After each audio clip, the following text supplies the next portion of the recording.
கதைச்சரம் நேயர்களுக்கு அன்பான வரவேற்புகள். எழுத்தாளர் ராஜம் கிருஷ்ணன் அவர்களின் குறிஞ்சித்தேன் என்ற நாவலின் 3ஆம் பாகத்தினை காணலாம்.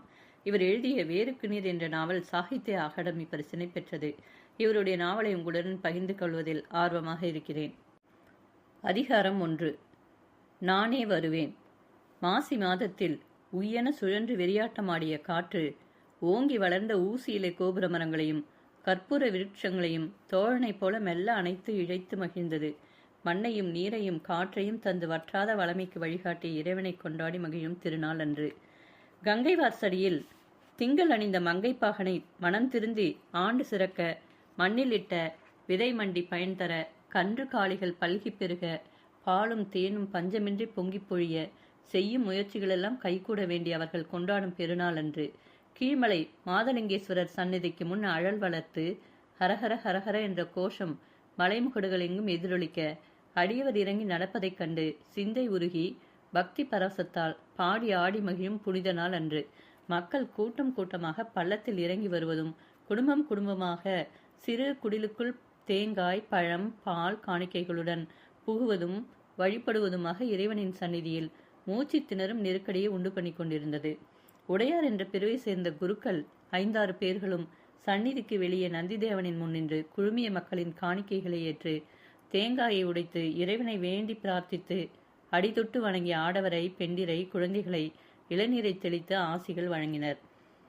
தீக்குழிக்கு அப்பால் ஒவ்வொரு ஹட்டியை சேர்ந்த இளைஞர்கள் அணியணியாக இயற்கை அரங்கு போல தோற்றிய இடத்திலேயே கால்களில் சலங்கைகளும் கைகளிலே கோல்களுமாக ஆடி பாடினார்கள். அந்த ஆட்டத்துக்கும் பாட்டுக்கும் முடிவே இருக்கவில்லை. கதிரவன் உச்சியை நெருங்குகையிலே மக்கள் கூட்டமும் பக்தி வெறியும் உச்ச நிலைக்கு ஏறின. கூட்டத்தின் நடுவே எண்ணற்ற சிறு வண்ண சப்பரங்கள் எம்பிரானின் நாம ஒலிக்கும் தாளத்துக்கும் இசைய பக்தி வெறி கொண்டவரின் தோள்களில் ஆடின. இந்த பெரும் கூட்டத்தில் மணிக்கல்லட்டி மரகதமலை முதலிய ஊர்களிலிருந்து வந்த மக்கள் அனைவரும் இருந்தார்கள். மனவாழ்வின் ஒரு குறிஞ்சிக்குள் வாழ்வின் முழு அனுபவத்தையும் பெற்றுவிட்ட கோலத்தில் பாரு கையில் வண்ண பாவாடை அணிந்த மகளை இழுத்துக்கொண்டு தங்கை கிரிஜையை தேடி துருவிக் கொண்டிருந்தாள். பஜனைக்காரர்களின் நடுவே ஜோகியை பார்த்து கொண்டு ஒரே இடத்தில் நின்றால் அழல் மிதி பார்ப்பது எப்படி? அத்தை மாதியையும் காணவில்லை. பாரு கூட்டத்தை எதிர்த்து முண்டிக்கொண்டு மேட்டில் ஏற முயன்றாள். அப்பப்பா, என்ன கூட்டம்! ஆஹா, சேலை உடுத்து சிங்கார ரவிக்கை அணிந்து கொண்டையும் பூவுமாக வந்திருக்கிறாளே கிருஷ்ணனின் மனைவி தேன்மலைக்காரி. நெற்றி பச்சை குத்து சின்னங்களுக்கு நடுவே குங்குமம், மூக்கிலே சுடர்விடும் வைர மூக்குத்தி, காதுகளில் பொன் வளையங்களுக்கு பதில் மாதுள முத்துக்களைப் போல ஒளிரும் கெம்புக்கள் தோடுகள், கழுத்திலே அட்டிகை பதக்கம், கைகளில் பொன் வளையல்கள் மணிமணியாக பெண்ணொன்றும் ஆணொன்றும் பெற்றுவிட்டதால் ஒரு காலத்தில் அவள் கனவு கண்ட கிருஷ்ணனின் மனைவி அவள். கிருஷ்ணன் சட்டம் படித்து ஒத்தையிலே தொழில் நடத்தும் சீமான் ஆகிவிட்டான். ஒத்தையிலே வீடு, போக வர புதுமையாக கார் வேறு வாங்கியிருந்தான். அவன் பெரும் முயற்சியினாலேயே மரகதமலையில் அபிவிருத்திகள் செய்யப்பட்டிருந்தன. எப்போதோ மாசம் ஒரு முறை அவர்கள் வருவதற்கு அடையாளமாக புதிதாக பாம்பு போல மலை சுற்றி வந்த செம்மண் பாதையில் அவர்களுடைய கருப்பு கார் நிற்பதை பாரு காண்பாள். கால் சராய் சட்டை தரித்த பையனும் பாவாடை உடுத்து நிற்கும் பெரிய பெண்ணும் வாயிலில் விளையாடுவார்கள். ஹட்டியில் உள்ள குழந்தைகளும் சிறுவர் சிறுமியரும் முதியவரும் அந்த குழந்தைகளையும் காரையும் பார்த்து அதிசயித்து மகிழ்வார்கள். பாரு விளைநிலத்தில் வேலை செய்து திரும்புகையில் அந்த தேன்மலைக்காரியும் ஒவ்வொரு முறை சந்திப்பதுண்டு. நல்லா இருக்கிறீங்களாக்கா என்று அவள் ஒரு புன்சிரிப்புடன் குசலம் விசாரிப்பாள். பாருவின் முகத்தில் புன்னகை மலராது. ஆனால் சௌக்கியமா அக்கா, இப்போதுதான் வந்தாயா என்று பதிலுக்கு கேட்பாள். ஆமாம், ஸ்கூல் லீவு, நாளை போவோம் என்பாள் அவள். அவள் குரலில் துணிக்கும் பெருமிதம் பாருவின் நெஞ்சிலிருந்து ஓர் ஏக்க பெருமூச்சை தள்ளி வரும். அந்த பழக்கத்தில்தான் தேன்மலைக்காரி அப்போதும் பார்வையை தடுத்து நிறுத்தி நல்லா இருக்கிறீர்களா அக்கா என்று விசாரித்தாள். ஒரு கணம் பாரு நிலைத்து அவளை பார்த்தாள். சௌக்கியமா என்று ஒப்புக்கு கேட்டுவிட்டு மேலே கூட்டத்தில் கண்களை துழாவ விட்டாள். மேலே டி எஸ்டேட் துரைசாணி இருவரையும் ரங்கன் முன்னுக்கு அழைத்து வந்து கொண்டிருந்தான். ஆங்கிலத்தில் புரிந்து கொண்டு துரைசாணியை கூட்டத்தில் கையை பிடித்து அழைத்துச் சென்ற அவன் மட்டும் மதிப்பில் பார்வையில் கிருஷ்ணனுக்கு குறைந்து விட்டானா? கம்பளிக்கால் சட்டை, கோட்டு, பெரிய தலைப்பாகை, கடிகாரம் எல்லாமுமாக கனவானகத்தான் தோற்றமளித்தான். ஒத்தை நகரை அடுத்து ஏக்கரா ஏக்கராவாக குத்தகை எடுத்து கிழங்கு போடுவதும் வண்டிகளுக்கு அனுப்புவதுமாக அவன் பெரிய மனிதனாகிவிட்டானே. ஆனால் பாரு தேன்மலைக்காரியை கண்டதனால் ஏற்பட்ட நெஞ்சு கிளர்ச்சி அடக்கி மனசை வேறு திசையில் செலுத்த முயன்றாள். முதியோர் குழுவை விட்டு ஜோகி முதலிய இளைஞர் கோஷ்டிக்கு தலைமை வகித்து ரங்கனின் தந்தை பாட வந்து விட்டான். வயது 60 எட்டிய பின்னும் அந்த குரலில் என்ன இழைவு, என்ன கம்பீரம்! அந்த உடல் எப்படியெல்லாம் வளைகிறது கோல் கொண்டு அடிக்கையிலே! கிருஷ்ணனின் தந்தைக்கு என்றைக்குமே வருபவர்களுக்கு வஞ்சனையின்றி ஒண்டி கொடுத்து உபசரிப்பதில் பிரியமதிகம். பஞ்சாமிர்தத்தை பெரிய பாத்திரங்களில் கலக்கி வாரி வாரி இலைகளில் பஜனை கோஷ்டிகளுக்கு வழங்கிக் கொண்டிருந்தார். கோபாலன் உங்கள் மகளோடு கைகோர்த்து விளையாடுகிறான் பாருங்கள் அக்கா என்று தேன்மலைக்காரி சிரித்தாள். பாருவின் மூத்த மகளுக்கு 7 வயதுதான், இளையவளுக்கு 5 வயது. வழிய வழிய எண்ணெய் தடவி வாரி ரோஜ் உள்ள நூல் முடித்து பின்னல் போட்டு அவளை அலங்காரம் செய்திருந்தாள். மூத்தவள் மாநிறம், விழிகள் தந்தையைப் போல பெரியவை. இளையவள் பாருவின் அச்சே. கிருஷ்ணனின் மகன் கோபாலன் அந்த குழந்தையைத்தான் கைகோத்து ஆடுவதும் விடுவதுமாக சிரித்து கொண்டிருந்தான். பெரியவளும் சிறியவளுமாக இரு பெண்களும் மரத்தடியில் சாய்ந்து ஏதேதோ பேசிக் கொண்டிருந்தார்கள். உடை வேண்டுமானால் துரைமார் வீட்டு குழந்தைகளைப் போல புதுமையாக இருக்கலாம். ஆனால் இரு குழந்தைகளும் தாயின் மறுவார்ப்படங்களே. குறுக்கே நீண்ட மண்டை, குறுகலான பொட்டுக்கள், சற்றே மேடான நெற்றி. பாருக்கு 4-5 குறைப்பிரசவங்களுக்கு பிறகு தங்கிய குழந்தைகள் அவர்கள் இருவரும். ஆனால் கிருஷ்ணன் காதலில் தோற்ற பிறகு சட்டம் படிக்க மீண்டும் பட்டணம் சென்று விட்டான். அடுத்த ஆண்டே தேன்மலை அத்தை மகளை கட்டினான். அதற்கடுத்து 2ஆம் ஆண்டு அவன் ஒத்தையில் தொழில் தொடங்க செல்கையிலே தேன்மலையால் 8 மாச குழந்தையை கையில் எடுத்து சென்றாள். பாரு பொறாமை கனல் கனிய பார்த்து கொண்டே நிற்கையில் கிருஷ்ணன் அங்கு வந்தான். பாருவின் நெஞ்சம் படபடத்து விம்மி தணிந்தது. என்ன சுகந்தானா? அசட்டு சிரிப்புடன் எத்தனை நாட்களுக்கு பிறகு கேட்கிறான். பாருவுக்கு பதில் வரவில்லை. நான் ஏமாற்றப்பட்டேன். பந்தயம் அது இது என்று வஞ்சகர்கள் என்னை ஏமாற்றி விட்டார்கள். அந்த இரட்டை மண்டை ருக்குமிணி 2 குழந்தைகளில் இடைப்பெருத்து பார்த்து சகியாமல் நிற்பவள். இவள் ஸ்தானத்தில் நான் அல்லவோ இருப்பேன் என்று அவள் நெஞ்சம் அழுதது. ரங்கனை எங்கே காணோம் என்றான் கிருஷ்ணன் அசட்டு சிரிப்புடன். எனக்கென்ன தெரியும், கூட்டத்தில் இருப்பார்கள் என்றாள் அவள். இந்த வருஷம் பயிரில் நோவு விழுந்து விட்டதாமே என்றான் கிருஷ்ணன் அடுத்தபடியாக. அப்படித்தான் சொல்லிக் கொண்டார்கள். மாமா இந்த வருஷம் கெண்ட மிதிக்கிறார் போல் இருக்கிறதே. ஆமாம், நீ ஒரு நாள் ஜோகி கிரிஜா எல்லாரையும் அழைத்து கொண்டு ஒத்தைக்கு வரக்கூடாதா? வயிற்றெரிச்சலுடன் பாரு ஒரு நிஷ்டூர சிரிப்பை வரவழைத்து கொண்டு, ருக்மணி அக்கா என்னை கூப்பிட்டாளா? கார் வருகிறதே, என்னை கூப்பிட்டாளா என்றாள். தப்புதான் அக்கா, இப்போது கூடவே கூப்பிடுகிறேன் வாருங்கள் என்று தேன்மலை ருக்மணி வெற்றிலை காவியறிய பற்கள் தெரிய சிரித்தாள். இதற்குள் தாள ஒளிகளும் கூச்சல்களும் தீமிதிக்கும் பெரியோர்களின் வருகையை அறிவித்து விட்டன. மழிக்கப்பட்டு சந்தனம் பூசிய தலைகளுடன் கதம்ப மாலைகளுமாக 7 ஆடிக்கொண்டும் பாடிக்கொண்டும் வந்தார்கள். கோத்தரின் குழல், கொம்பு, தாரை, தப்பட்டை முதலிய வாத்தியங்கள் விண்ணதிரே ஒலித்து முழங்கின.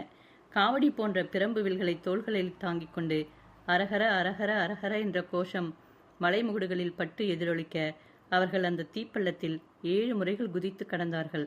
முதல்வர் தேன்மலையைச் சேர்ந்தவர்கள், 2ஆமவர் கோத்தை பக்கத்திலிருந்து வந்தவர், 3ஆமவர் லிங்கையா. நோவிலும் காய்ச்சலிலும் தளர்ந்து முதுமையிலும் சுருங்கிய உடல் இப்படி ஒளி தருமா? 3 மாதங்களாக விரதம் இருந்து கோணியில் படுத்து அவர் புனிதம் காத்த நெறியை கூற முடியுமோ? பக்தியும் சீலமும் அவர் வழிவரும் செல்வங்கள். மும்முறை மலர் மாறி பொழிய வலம் வந்து அவர்கள் தீயை மிதித்து கடந்து விட்டார்கள். கால் பெருவிரல் ரோமங்கள் கூட பொசுங்காமல் அவர்கள் அழலில் குதித்து மீண்டதும் அரஹர சம்போ என்ற குரலை எழுப்பிய ரங்கனின் தந்தை தன்னை மறந்து ஆடலானான். அந்த கோஷத்தில் சுற்றுப்புறமெல்லாம் மறக்க பாரு நிற்கையிலே கிரிஜையும் மாதியும் அவளை தேடி வந்தார்கள். ஏ அக்கா, இந்தா உன்னை எங்கெல்லாம் தேடுறது? இலையில் அவள் பாருவுக்காக கொண்ட பஞ்சாமிர்தம் இருந்தது. நான் எங்கே ஓடிப்போனேன்? உன்னைத்தான் தேடினேன். ஜோகி அண்ணன் குதிப்பதை பார்த்து கொண்டே நின்றுவிட்டு என்னை தேடினாயா மோசக்காரி?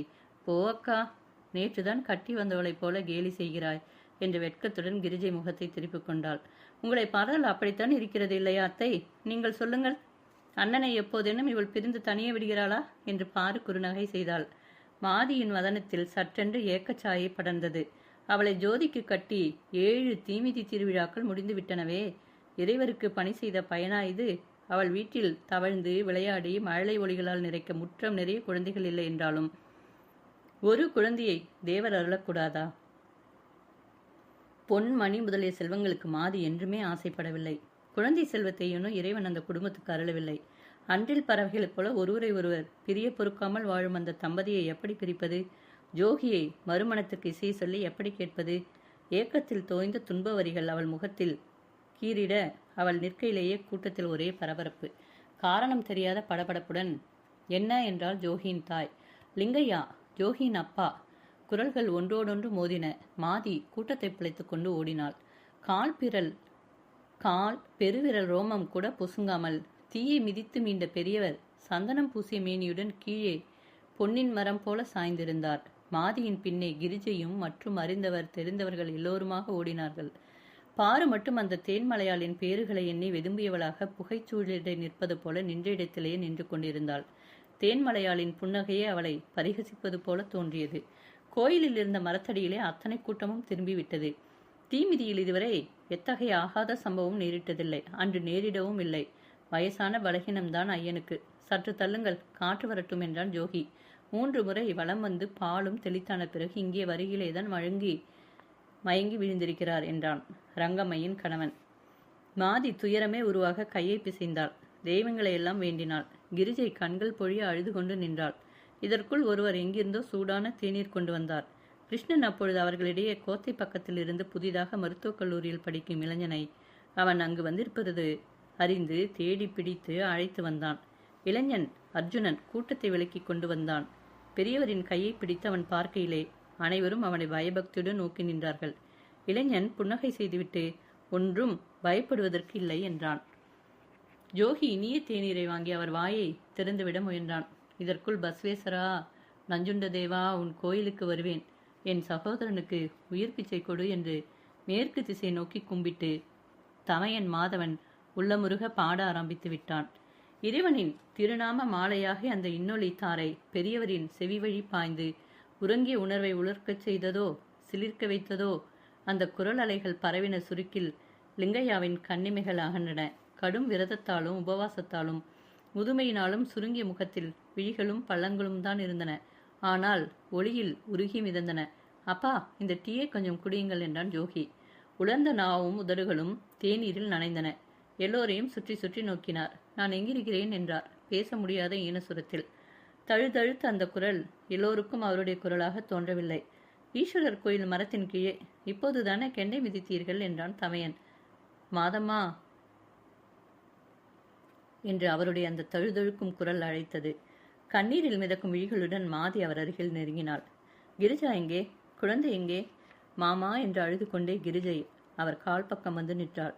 அழாத மகளே, அடுத்த கெண்ட ஹபாவுக்கு முன்பே கையில் ராஜாவைப் போல ஒரு பையன் ஏந்துவாயம்மா என்றார். அங்கு ஊசி போட்டால் கேட்கும் சப்தம் நிலவியது. மறுபடியும் லிங்கையா சுற்றுமுற்றும் நோக்கினார். எல்லோரும் ஏன் நிற்கிறீர்கள்? மாதலிங்கேஸ்வரர் முன் அழல் மிதித்து புனிதமானேன்.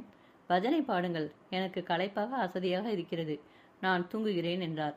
அவர் அங்கனம் கூறி முடிக்கும் முன் தமையனார் பாடத் தொடங்கிவிட்டார். பஜனை தாளங்கள் அவர் நாம ஒலிக்கிசை முழங்கத் தொடங்கின. என்ன இது?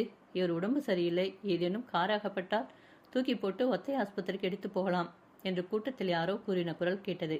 இளைஞன் அர்ஜுனன் ஆம், அது நல்லது என்று ஆமோதித்தான். இதற்குள் பல குரல்கள் ரங்கன் எங்கே, ரங்கன் என்று கூட்டத்தை துழாவின. ஜான்சன் எஸ்டேட் துறை அவனுக்கு நண்பர். கார் வசதி அவனுக்கு கிடைக்குமே. ஆனால் தீமிதி நடந்தவுடனே ரங்கன் துரை தம்பதியுடன் வனவிருந்தில் கலந்து கொள்ள கிளம்பிவிட்டதை யார் அறிவார்? ரங்கனுக்கு பதில் கிருஷ்ணன் தான் அவரை கொண்டு செல்ல காரை எடுத்து வந்தான். வண்டியில் அவரை தூக்கி கெடுத்துகையில் அவருக்கு மீண்டும் நினைவு தப்பிவிட்டது. தமையனார் பதறினார். மாதி கையை பிசைந்தாள். ஆஸ்பத்திரிக்கு எடுத்து செல்வதா? ஹட்டியில் அதுவரையில் அம்மாதிரி எவரையும் கொண்டு சென்றதில்லையே. ஆஸ்பத்திரியில் அவரை என்ன செய்வார்களோ? மணிக்கல்லட்டியிலிருந்து ஆஸ்பத்திரிக்கென்று முதுகு சிறங்குடன் சென்ற காரின் தந்தையை கத்தியால் அறுத்து கொண்டு விட்டானாமே வெள்ளைக்கார டாக்டர். வண்டியில் நெருங்கிக் கொண்டு அமர்ந்திருந்த மாதி விம்மி விம்மி அழலானாள். வண்டியை ஓட்டிய கிருஷ்ணன் பதறிவிட அவள் அவரை ஆஸ்பத்திரிக்கு கொண்டு செல்லக்கூடாது என்று பிரலாபித்தாள். வீட்டுக்கு திருப்பி விடு கிருஷ்ணா. வேண்டாம், ஹட்டிக்கு போகட்டும் என்று தமையனார் கையை பிடித்து மறித்தார். கிருஷ்ணன் என்னதான் செய்வான்? மரகதமலை பக்கமே வண்டியை திருப்பினான். மரகதமலைக்கு அவன் முயற்சியாலேயே நல்ல பாட்டை வந்திருந்தது. மரகதமலைக்கு மேற்கே யானை மந்தைகள் போல தோன்றும் குன்றுகள் அனைத்தும் குறிஞ்சி பூவாடை போர்த்தி ஒரே நீலமயமாக தோன்றுமே. இப்போது ஆங்காங்கே திட்டு திட்டாக முட்டு முட்டாக தேயிலை செடிகள் மலையில் செழிப்பாக வளர்ந்திருந்தன. மரகதமலை ஹட்டியில் முட்டுப்பாறைக்கருகில் சிறிய பள்ளிக்கூடம் ஒன்று உருவாகியிருந்தது. தேயிலை போடுவதில் முனைந்து ஒவ்வொரு ஆண்டிலும் அந்த முயற்சியை பெருக்கி வந்த கரியமல்லரின் குடும்பத்தில் தன் மண்ணில் தானே பாடுபடுவது என்ற வாய்ப்பு அருகி வந்தது. கோவை, பொள்ளாச்சி பக்கத்திலிருந்து வந்த தொழிலாளர் சிலர் அந்த குடும்ப மண்ணில் உழைத்தார்கள். தேயிலை தந்த பணம் காரை கட்டு வீட்டாக இருந்த கரியமல்லரின் கோடிமனையை நீளத்திலும் அகலத்திலும் பெரியதாக்கி சகல வசதிகளும் கொண்ட மாடி மனையாக உருவாக்கிவிட்டது. கிருஷ்ணன் வண்டி வழக்கம் போல வீட்டின் புறம் அந்த கோடியில் வந்து நிற்காமல் இந்த கோடியில் ஜோகியின் மனையடையில் வந்து நின்றதும் கெண்டஹப்பாவுக்கு போக முடியாமல் இருந்த 200 மக்களும் ஓடோடி வந்து வாசலில் நின்று பார்த்தார்கள். புறமனை பெஞ்சியிலே அவருக்கு படுக்க பரபரக்க வசதிகள் செய்த மாதி பொறுமையே உருவாக தோன்றினாள். வேறு வீடுகளில் ஓரளவு வன்மை கூடியிருந்தாலும் யோகியின் வீட்டில் போதும் போதாதுமான அந்த பழைய நிலை மாறவில்லையே. மண்ணிலே ராகியும் சாமையும் தினையும் விதைத்து அவனும் கிரிஜையுமாக பாடுபட்டனர். குடும்பத்தில் அவ்வப்போது பற்றாக்குறை என்று வாங்கிய கடன் ஏதுமில்லை. கொட்டிலில் 2ஆக இருந்த எருமைகள் 4ஆக மாறியிருந்தன என்றாலும் வளமையில் நீந்தும் நிலை வரவே இல்லை. ரங்கன் ஒத்தை பக்கம் குத்தகை பூமி எடுத்து கிழங்கு விதைத்து 1000 பழங்கும் கணவானாக மாறினாலும் அந்த குடும்பத்துக்கு அவனால் ஆதாயம் என்று எதுவும் சொல்வதற்கில்லை. கிழங்கு எடுத்து கைக்கு பணம் வந்ததும் மைசூருக்கும் பெங்களூருக்கும் போய் வருவான். உதகை நகரிலேயே உல்லாசத்துக்கு வாரி இறைப்பான். குடும்பம் என்னும் குண்டுக்குள் எப்போதுமே அடைய விரும்பியிராத ரங்கனை கணவனாக பெற்ற பாருவுக்கு வாழ்வின் ஏமாற்றம் மனதில் கசப்பாக வேரோடி வளர்ந்தது என்றால் மிகையல்ல. அந்த கசப்பு ஜோகியையோ ஜோகியின் தந்தையையோ காணும்போது குபு குபு என்று பெருகி வெறுப்பாக நெஞ்சில் முட்டியது. என் வாழ்வை குலைத்தவர்கள் என்ற எண்ணம் எழுந்தது. ரங்கம்மையின் கணவன் ஒருவனே ஆண்மகனாக அந்த குடும்பத்தில் உழைத்தான். ரங்கம்மையோ 2 ஆண்டுகளுக்கு ஒரு முறை பிரசவம் என்ற கண்டம் தப்பி பிழைப்பதும் பிறக்கும் குழந்தைகளுடன் நோயிலும் அயர்விலும் போராடுவதுமாக வீட்டை விட்டு வெளியே செல்வதற்கில்லாமல் இருந்தாள். தன் ஏமாற்றம் அனைத்தும் ஆத்திரமாக பூமி தாயிடம் காட்டுபவள் போல பாருவும் மண்ணில் பாடுபட்டாள். இருந்தும் பற்றாக்குறையை சரி செய்ய முன்பு எப்படி தம்பி அண்ணன் குடும்பத்துக்கு உதவி கொண்டிருந்தாரோ அப்படியே ஜோகி தன்னையும் அறியாமல் அண்ணன் குடும்பத்துக்கு உதவுபவனாக அந்த குடும்பத்தின் பொறுப்பையும் ஏற்றுக்கொண்டிருந்தான். கிரிஜையும் ஜோகியும் மற்றவரும் இதற்குள் குறுக்கு பாதையில் வீட்டுக்கு ஓடி வந்து விட்டார்கள். கிரிஜை உள்ளே சென்று அவசரமாக அடுப்பு பற்ற வைத்து காப்பி தயாரிக்கலானாள். தீயை மிதித்த பாதங்களை போர்வையால் மூடிவிட்டு அருகிலே அமர்ந்திருந்த மாதியின் மனதில் 1000 எண்ணங்கள் அலைமோதின. கிரிஜையை ஜோகிக்கு கட்டி என்ன பயன்? அந்த நஞ்சமையின் மகளுக்கு 5 குழந்தைகள், வீடு நிறைய பிறந்து விட்டார்களே, 3 பிள்ளைகள். காப்பி போட்டு ஒரு பெரிய பாத்திரத்தில் எடுத்து வந்த கிரிஜை ஒரு டம்ளரில் ஊற்றி வாய்ப்புறம் பார்த்து நின்ற ஜோகியுடன் பேசிக்கொண்டிருந்த கிருஷ்ணனுக்கு கொடுக்க வந்தாள். கிருஷ்ணனா, காஃபி சாப்பிடுங்கள் என்றாள். அட, இப்ப ஏனம்மா இதெல்லாம் என்ற கிருஷ்ணன் அதை வாங்கிக் கொள்கையில் பெரியப்பன் ரகசியமாக மதுபுட்டியை முண்டுக்குள் ஒழித்து எடுத்துக்கொண்டு லிங்கையாவிடம் வந்தார். தாம் மது அருந்தி மயங்கி கிடப்பதை இறைவருக்கு உகந்த செயல் என்று தம்பி எத்தனையோ முறை கூறியிருந்த நினைவு அவருக்கு இல்லாமல் இல்லை. தம்பியின் உடல் நலிவை மாற்றி வலிமை கொடுக்கும் என்று அவர் எத்தனையோ முறை லிங்கையாவை மது அருந்த தூண்டியிருக்கிறார். அது வேண்டாம் அண்ணா, அது சீலத்தை அழித்து குப்பையையும் அசுத்தத்தையும் உள்ளத்தில் ஏற்றும், சிறுமை செய்யும் என்று திண்ணமாக மறுத்திருக்கிறார் லிங்கையா. அவர் என்ன கூறியும் தமையனுக்கு மதுவின் மீதுள்ள நம்பிக்கையும் பற்றும் அகலவில்லை. ரகசியமாக எடுத்து வந்து மயக்க நிலையில் மருந்தாக கொடுக்கலாம் என்று நினைத்த அண்ணனின் நோக்கம் நிறைவேறவில்லை. குப்பி அவர் திறந்ததுமே தம்பியின் சுவாசத்தில் அதன் நெடி அண்ணன் செய்யும் சூழ்ச்சியை அறிந்துவிட்டது போலும். வெட்டென்று அவர் கண்கள் மலர்ந்தன. தமையனையும் கைக்குப்பியுமே அந்த விழிகள் உறுத்து நோக்கின. அண்ணனின் துணிவு கரைந்து போயிற்று. தம்பி கைக்குப்பியை தட்டிவிடக்கூடும் என்ற எச்சத்துடன் சுவரின் உயரே இருந்த தட்டிலே அதை வைத்தார். தம்பியின் வறண்ட இதழ்கள் அகன்றன. இவனிடம் இந்த ஒரு நெறி செல்வமாக இருக்கிறது, அதுவும் எதற்கு என்று பார்க்கிறார் அண்ணன் என்றார் மனைவி முகம் பார்த்து. மாதி மறுமொழி கூறாமல் கிரிஜை தந்த காப்பியை அவருடைய வாயிலே ஊற்றினாள். அவர் அதை அருந்தியதும் முகத்தை துடைத்து விட்டாள். பேச்சுக்குரல் கேட்டு கிருஷ்ணனும் ஜோகியும் ரங்கம்மையும் உள்ளே வந்தார்கள். அவர்களை பார்த்துவிட்டு லிங்கையா புன்னகை செய்தார். ரங்கன் எங்கே என்று கேட்டார். ஜோகி சற்று தயங்கிவிட்டு மருந்து ஏதேனும் துரை ஆஸ்பத்திரியில் கேட்டு வாங்கி வருகிறேன் என்று போனான் என்றான். அவர் மறுபடியும் சிரித்தார். எனக்கு ஒன்றுமில்லை. எல்லோரும் ஏன் இங்கு வந்தீர்கள்? போங்கள், வழக்கம் தவறாமல் ஆட்டமோ பாட்டமோ பஜனையோ கோயில் பக்கம் போங்கள். சாப்பிடுங்கள். மாதமா, நீ சாப்பிட்டாயா என்றார். மாதி தலையாட்டினாள். போங்கள், போ கிருஷ்ணா, எனக்கு ஒன்றுமில்லை. அம்மை மட்டும் இங்கு இருக்கட்டும், போங்கள் என்று எல்லோரையும் விரட்டினார் அவர். அன்று இரவெல்லாம் கூட இடையறாமல் தீப்பந்தங்களுக்கு நடுவே கூத்தும் கதையும் பிராணங்களும் பஜனைகளும் மாதலிங்கேஸ்வரர் கோயிலின் முன் நிகழ்வது வழக்கம். மாதியையும் கிரிஜையையும் ஜோகியையும் தவிர அனைவரும் கீழ்மலைக்கு திரும்பிவிட்டனர். மறுபடியும் அந்த திருவிளக்கை வணங்கிவிட்டு மடியுடுத்தி ஜோகி கொட்டிலுக்கு சென்றிருந்தான். மாதி அவரையே பார்த்தபடி அமர்ந்திருந்தாள். தமக்கு ஒரு கையும் காலும் தூக்க முடியாமல் கனத்து விட்டதை லிங்கையா மனைவியிடம் விண்டார். ஐயோ, அதிர்ந்து விட்ட ஜோகியின் தாய் அவர் கைகளையும் கால்களையும் தூக்கினாள், தடவினாள். இதுவும் விதியா என்று அழுத அவளை அவர் ஆறுதலாக தேற்றினார். நல்லதுதான் மாதி, எனக்கு இது ஒருபுறம் சந்தோஷத்தை தருகிறது. தேவர் கருணை.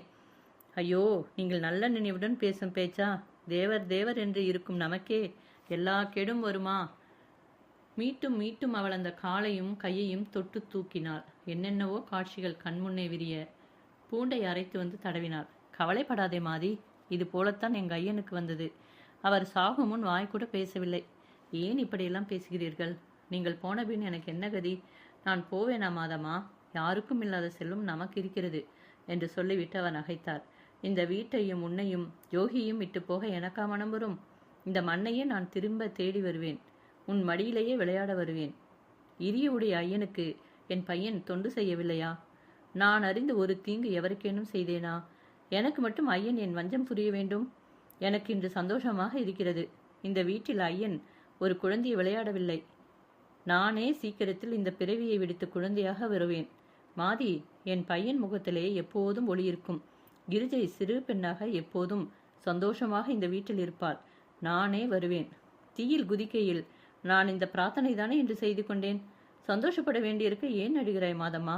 மாதி விம்மி விம்மி அழுது கொண்டிருந்தாள். அதிகாரம் 2. கார் இரவு. மலை அழகியை விழுங்க வரும் கரிய பூதங்கள் போல கார்காலத்து மேகங்கள் அந்த இரவில் தம் இச்சையாக தெருவென்றும் வீடென்றும் குன்றென்றும் பாராமல் வெற்றி காற்றின் வேகத்தில் அலைந்து கொண்டிருந்தன. கதிரவன் கண் திறந்தே ஒரு மாதமாகிவிட்டது. இரவும் பகலும் நீண்டு வளரும் இத்தகைய நாட்களில் ரங்கனின் வண்டு சோலை வீடு அவனுக்கும் அவனை ஒத்தவர்களுக்கும் சூதாடும் அணையாக திகழ்வது வழக்கம். அதிலும் மழை அதிகமாகி கிழங்குகள் மண்ணுக்குள் கெட்டுவிடும் என்ற சாக்கில் ரங்கன் விதித்திருந்த முக்கால்வாசி பூமியிலும் கிழங்கெடுத்து பணமாக மாற்றிவிட்டிருந்தான். அந்த வாரத்தில் பணப்புழக்கம் இருக்கையில் அந்த மனையில் காசு கலகலக்க வெறியும் மயக்கமும் மனிதனை ஆட்டி வைக்கும் ஆட்டங்கள் நடைபெறாமல் இருக்குமா? வாயிலில் என்றோ ரங்கன் கொண்டு வைத்த வால்பெரிக்கன்று கப்பும் கலையுமாக படர்ந்து பரவி அந்த வீட்டை தன் கிளைகளுக்கு அடியில் ஆதரித்து நிற்பது போல நின்றது. உள்ளே நடப்பவை எனக்கு தெரியும். ஆனால் என்னை வைத்து வளர்த்தவன் அவன். நான் நன்றி சொல்ல மாட்டேன் என்று கூறுவது போல அந்த இருளிலே அந்த வீட்டையே மறைத்து நின்றது அந்த மரம். உள்ளே மாலை 7 மணிக்கு ஆரம்பித்த ஆட்டம் நள்ளிரவை தாண்டியும் நிற்கவில்லை.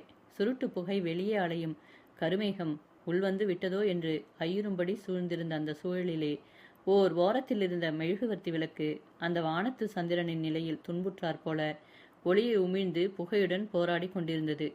குப்பி மதுவின் நெடியும் பணவெறியும் அங்கு ஆடுபவர்களின் பகுத்தறிவை விழுங்கி அவர்களையே ஆட்சி புரிந்து கொண்டிருந்தன. பெஞ்சமின் சீட்டை அடித்து கலைத்துக் கொண்டிருந்தான்.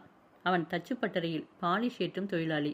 அழகிய மர சாமான்களையும் தரையையும் பளிங்காக்கும் சாமர்த்தியம் பெற்றிருந்த அவன் மனசை பளிங்காக்கும் எண்ணமே அறியாதவன். ராஸ் என்ற இன்னொரு கூட்டாளி, ஆங்கிலோ இந்தியன், உள்ளூர் பேண்டு கோஷ்டியில் குழல் ஊதுபவன். கையிலே காசாகப்பட்டால் சூதாடுவது ஒன்றே அவன் குறி. மேசையின் மீது இருந்த குப்பியில் பாதியை காலி செய்துவிட்டு கனத்த சுருட்டை வாயில் வைத்து புகையை ஊதி தள்ளி கொண்டிருந்தான். ஆட்டத்திலே அவனுக்கென்ற அமோக வெற்றி. ரங்கனின் கிழங்கு காசை அவன் விழுங்கியே விட்டான். ரங்கன் கோட்டுப்பையில் மீதி இருந்த ஒரே 100 ரூபாய் நோட்டை எடுத்து மேசை மேல் வைத்தான். இன்று அதிர்ஷ்டம் நம் பக்கம் இல்லை. என்ன இழவு மழை, ஓயாமல் 3 மாசமாக ஊறுகிறது என்று கூறிக்கொண்டே சீட்டை பார்த்தான். இதுதான் கடைசி. அவன் கூறுகையில் பெஞ்சமின் விழிகள் பிதுங்கி வருவன போல நோக்கினான். ராஸ் புகையேறிய உதடுகள். கை சீட்டை கீழே போட்டான். அன்று வெற்றி திருமகள் ரங்கன் பக்கம் இல்லை. கடைசி ஆட்டத்தில் மொத்தமாக வைத்து இழந்தவற்றை திரும்ப பெறலாம் என்ற நம்பிக்கை படுத்திவிட்டது.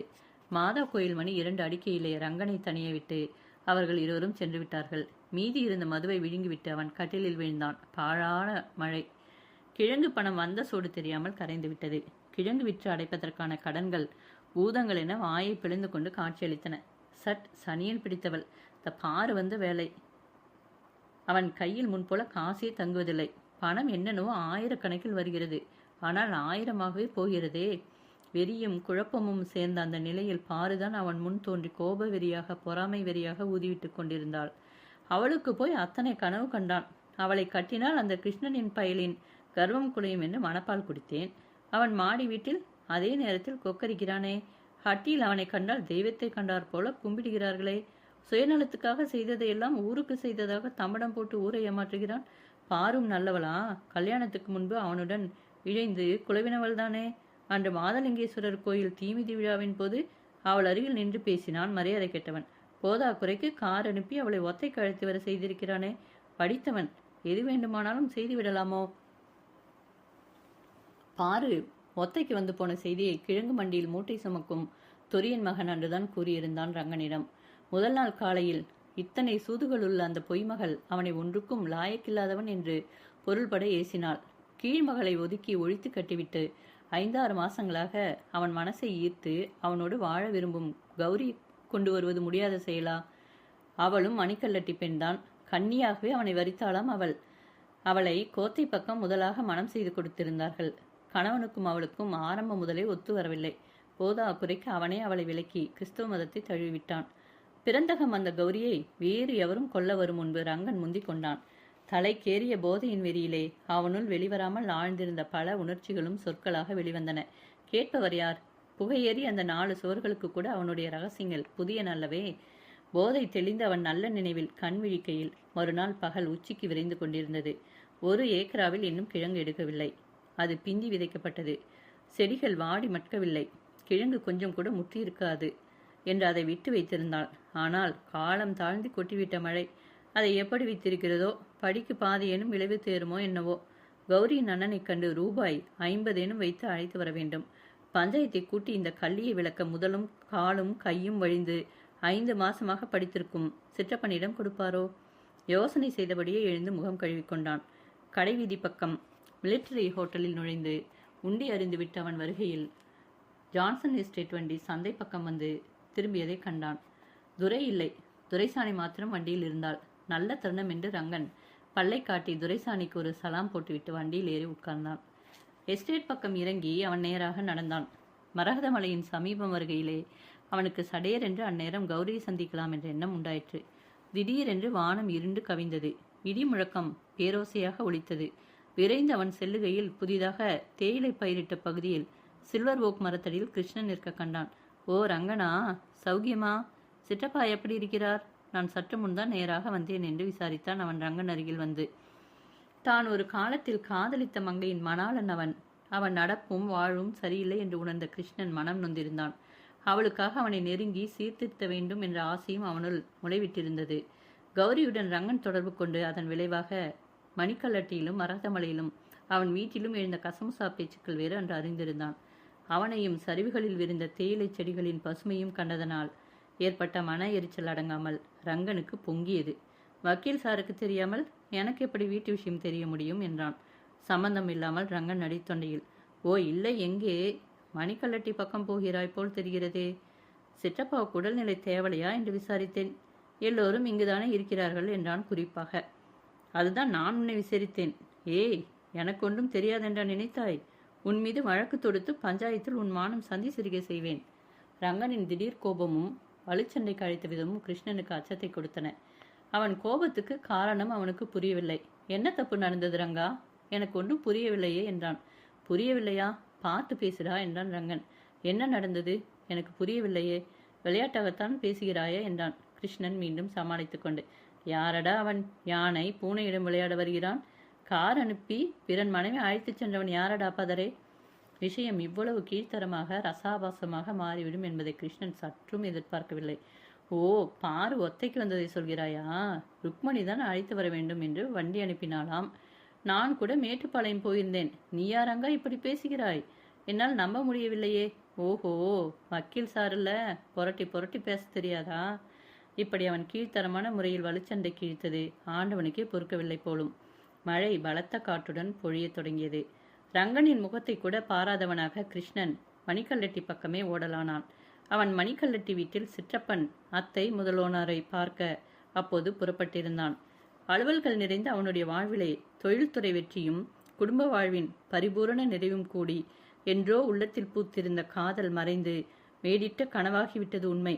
ஆனால் எப்போதேனும் ஏமாற்றத்தின் உருவில் வறண்டு தேய்ந்த பார்வை காண நேர்ந்தால் அவனுக்கு துன்பம் எழாமல் இல்லை. அதிர்ஷ்ட தேவதை அந்த பேதையின் பக்கம் வஞ்சகமல்லவோ செய்துவிட்டாள்.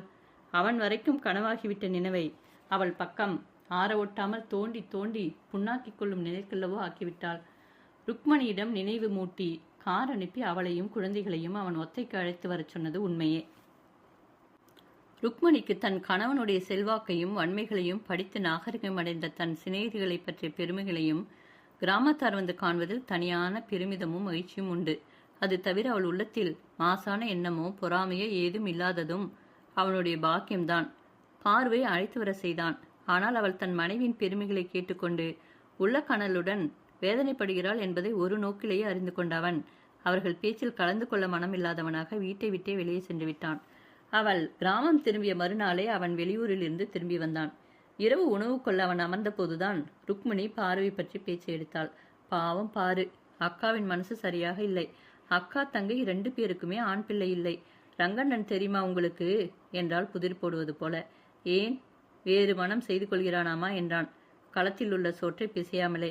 பெரியவர் அந்த வழக்கம் குடும்பத்திலே கூடாது என்று நிச்சயமாக இருப்பதனால்தானே தன் மகனுக்கு கூட வேறு கல்யாணம் செய்யவில்லை. நானே சாவேன், என் பையனுக்கு குழந்தையாக வருவேன் என்று சொல்லிக்கொண்டு அவரும் கை கால முடக்கமாக மாச கணக்கில் படுத்திருக்கிறார். பாரக்கா வாய்விட்டு எதுவும் சொல்லவில்லை என்றாலும் மனதில் சந்தோஷமில்லை. ஏதோ பூமி விளைவு பற்றிதான் பேசிக் கொண்டிருந்தாள் என்றாள் ருக்மிணி. பின்னும் நினைத்து கொண்டவளாக, பிடிக்காத இடத்தில் கஷ்டப்படுவதை விட பிரிந்து போகலாம் என்று தோன்றுகிறதோ என்று நான் நினைத்தேன். வேறு ஒருத்தர் விஷயம் பேசும்போது அதிர்ஷ்டமில்லை என்று முதலிலேயே தீர்ந்து போய்விட்டதே, அதை எத்தனை தரம் பரீட்சை பார்க்க வேண்டும் என்றாள். நல்ல உரிமைகளை அழகாக அபூர்வமாக உபயோகிக்காமல் தாறுமாறாக இழுத்து சமுதாயத்தின் ஒழுக்கத்தை குலைக்கும் வழக்கம் சிலரிடம் இருப்பது உண்மையே. அது ரங்கனிடமா இருக்க வேண்டும். இத்தகைய இழிவுகள் சமுதாயத்தில் எப்போது விலகும்? பாரு எந்த விதத்தில் ஆறுதல் பெறுவாள்? வீணாக ஒரு மலரை நுகர்ந்து வீசிவிட்டு வேறு மலர் நாடும் கீழ்மகன். அதற்கு ஒரு காரணம் காட்டுவது விந்தை. பார்வை போன்ற ஒரு மனைவியை அடைந்து 2 மாணிக்கங்களைப் போல 2 பெண்களையும் அடைந்தவன் இன்னொருத்தியை வேட்பானா? அந்த கார்கால இரவில் அவன் கண்களை இமைக்கச் செய்யாமல் அன்பான உறவினரின் தோழ்மையில் மகிழ்வு எய்த விடாமல் நீண்டு வளர்ந்தது. அதிகாரம் 3. ரங்கன் ஆடிய ஆட்டம். மழை சோவென்ற ஓசையுடன் வெள்ளி கம்பிகளாக வானிலிருந்து இழைந்து விழுந்து கீழே ஓடிக்கொண்டிருந்தது. குழந்தைகள் மழை நீரில் காலை முக்குவதும் வீட்டுக்குள் ஓடி தரையெல்லாம் கசமுசவென்று அழுகும் ஈரத்தை அதிகரிக்க செய்வதுமாக இருந்தார்கள். ரங்கம்மை பிரசவித்து 15 நாட்களே ஆகியிருந்தன. துணிச்சுருளில் நெளிந்த அந்த பெண் குழந்தை சற்றைக்கு ஒரு முறை துணிச்சுருளை நனைத்து மூளையில் குவித்து கொண்டிருந்தது. ஈர விறகின் புகை வீட்டுக்குள் சூழ்ந்து வெளியேற வகையின்றி திணறிக் கொண்டிருந்தது. வீட்டு வேளையில் பார்வுக்கு பொறுமையே குறைந்திருந்தது. இப்போது அது வசமாக பிடித்து கொண்டு விட்டது அவளை. மழை நாளில் அவள் திறந்த வெளியில் நின்று வேலை செய்வதற்கில்லை. மழைதான் ஆகட்டும். 1 நாளா 2 நாளா? வானம்தான் பொத்து கொண்டதோ? ஆணி 10 தேதியில் பிடித்த மழை புரட்டாசி பிறந்தாயிற்று. இந்த ஆண்டு இப்படி கொட்டுகிறதே. அவள் நினைவு தெரிந்தது போல நீண்ட மழை கண்டிருக்கவில்லையே. 1 மாசம் கணவன் வீட்டுக்கே வராமல் அவளை மறந்திருந்த நாட்களில் எல்லாம் கூட அவள் இப்படி அமைதி இழந்ததே இல்லை. அருமை மக்களைப் போல அவள் பேணிய பயிர்கள் கருணையற்ற மழையில் எப்படி கலங்கி சாய்ந்திருக்குமோ. ரங்கம்மையின் கணவன் கோணியை மடித்து தலையில் போட்டுக்கொண்டு தினமும் ஒரு நடை போய் வருவான். அவனிடம் தினமும் அவள் கேட்கும் கேள்வி இதுதான். பயிர் எப்படி இருக்கிறது அண்ணா? பத்திரமா இருக்கிறது அண்ணி.